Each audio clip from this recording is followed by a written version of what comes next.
বন্ধুরা, রিয়া লাইফস্টাইল ব্লগে তোমাদের সবাইকে অনেক অনেক স্বাগত। তো চলে এলাম আজ একটা মিনি ব্লগ নিয়ে। তো আজকের মিনি ব্লগটা হচ্ছে যে মাম্মাম কালকে আমার আম খেতে চেয়েছিল, ঠিক আছে। তো কালকে বাড়িতে আম ছিল না, তো তার জন্য কালকে একবার কান্নাকাটি করেছে। তো আমার বরকে আজকে সকালে মাম্মামকে স্কুল মানে দিতে যাওয়ার সময় বলেছিলাম যে তুমি মাম্মামের জন্য আম কিনে নিয়ে আসতে। তো এই যে দেখো আমার বর মাম্মামের জন্য আম নিয়ে চলে এসেছে। তো আজ মাম্মাম স্কুল থেকে ফেরার পথে আমি মাম্মামকে বলবো যে তোমার বাবা আম আনেনি। দেখা যাচ্ছে যে ওর রিয়াকশানটা কী হচ্ছে, যদিও ও রেগে যাবে, কান্নাকাটি করবে, তবুও চলো তোমাদেরকে একবার দেখাবো। তো মাম্মাম স্কুল থেকে ফিরুক, তারপরে তোমাদেরকে দেখাচ্ছি।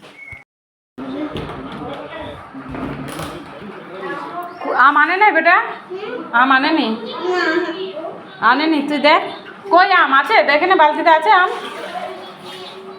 কই আম আনে না বেটা, আম আনে নাই পাপা।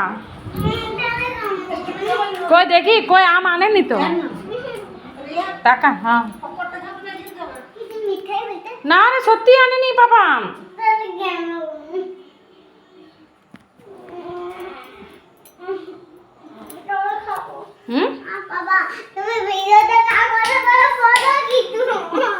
আয় দেখবি, আয় আয় আয়, আম আনেনি, কিন্তু অন্য একটা জিনিস এনেছে। এটা কি?